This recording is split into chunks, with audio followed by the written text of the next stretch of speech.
చెప్పండి sir. Sir నమస్కారం sir. నా పేరు మొహమ్మద్ యాకూబ్. నాది వరంగల్ జిల్లా వర్ధన్నపేట మండలం కట్రాల గ్రామం నుంచి వచ్చాను సార్. ఈరోజు ప్రజావానికి ఒక పిటిషనర్ ఇది మూడోసారి రావడం జరిగింది సార్. మా సంచార జాతులలోని 14 ఉపకులాలు ఉన్నాయి తెలంగాణలోని.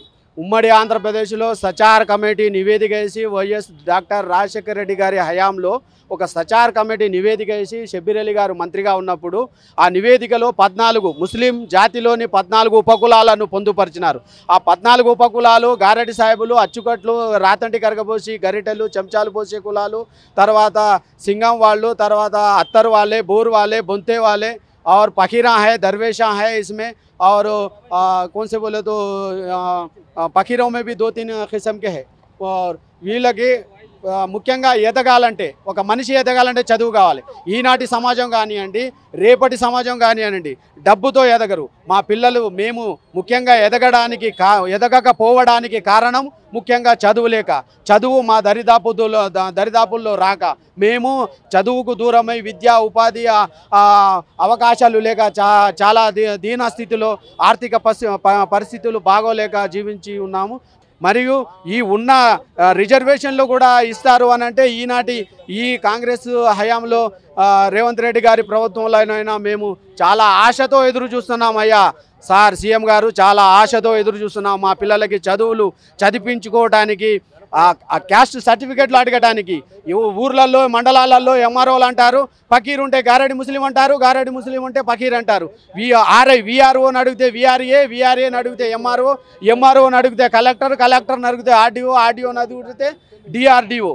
ఇలా మైనార్టీ వెల్ఫేర్ ఆఫీసర్లు. జీవో ఉంది కదా, మేము అడిగేది క్యాస్ట్ సర్టిఫికెట్లే కదా. మమ్మల్ని డెవలప్ చేయండి. ఉమ్మడి సంఘాలకి ప్రత్యేక కార్పొరేషన్లు ఏర్పాటు చేశారు. మమ్మల్ని కూడా విభజించి పాలించండి అంటున్నాను నేను. మమ్మల్ని కూడా ఒక సంచార ముస్లిం తెగల సంఘం తెలంగాణ రాష్ట్రంలోని మా సంఘం 4 సంవత్సరాల నుంచి వెళ్ళి పనిచేస్తూ ఉన్నది. మా సీఎం రేవంత్ రెడ్డి గారికి విన్నవించుకునేది ఈ రకంగా రాష్ట్ర ప్రభుత్వం నుంచి వెళ్ళి ఒక జీవో, మళ్ళీ ఒకసారి మా క్యాస్ట్ సర్టిఫికెట్ల కోసం మేము అడిగేది. మాకు ఎంపీలు లేరు, మాకు ఎమ్మెల్యేలు లేరు, మంత్రులు లేరు. ఆఫ్టర్ ఆల్ సర్పంచ్, వార్డు మెంబర్కి కూడా రిజర్వేషన్లు అడగల. రాజ్యాధికారం అక్కర్లేని మాకు కనీసం రిజర్వేషన్లు, చదువుల కోసం రాజ్యాధికారం వద్దు మాకు. మీరు ఇచ్చిన వద్దు, ఇయ్యరు ఎలాగూ. కనీసం మా పిల్లలకి చదువులకి క్యాస్ట్ సర్టిఫికెట్లు కూడా ఇప్పించలేని దౌర్భాగ్యం పరిస్థితుల్లో మేము ఉన్నాం. ముఖ్యంగా మేము చదువుకు దూరమే, ఆమెడ దూరంలో ఆకాశంలో ఎగురుతున్నారు జనం, ఆకాశంలో ఎగురుతున్నారు. ఇంకా మా జాతి మేల్కోలేదు. ఇంకా మా జాతి ఎక్కడి వేసిన గొంగడి అక్కడిలాగానే ఉంది. కావున దయచేసి మా యందు దయతలంచి అయా మీరు మా క్యాస్ట్ సర్టిఫికెట్ల కోసం తమరు చొరవ చూపాలని సీఎం గారితో విన్నవించుకోవడానికి వచ్చాం. చెప్పండి సార్, ఏంది మీ పరిస్థితి? మేము హన్మకొండ జిల్లా కాజీపేట మండల్ షాయంపేట శివారు న్యూ షాయంపేట గ్రామానికి సంబంధించిన ప్రభుత్వ పంచరాయి భూమిలో గత 20-22 సంవత్సరాలుగా గుడిసెలు వేసుకొని అక్కడనే సిమెంటు రేకుల ఇండ్ల నిర్మించుకొని ఉంటున్నాము. ఇప్పుడు కొత్త ప్రభుత్వం వచ్చింది. ఆ తదుపరి ప్రజాపాలన అనే ఒక కార్యక్రమం పెట్టిరు. అందులో కూడా దరఖాస్తులు చేసుకోవడం జరిగింది ప్రజాపాలనలో.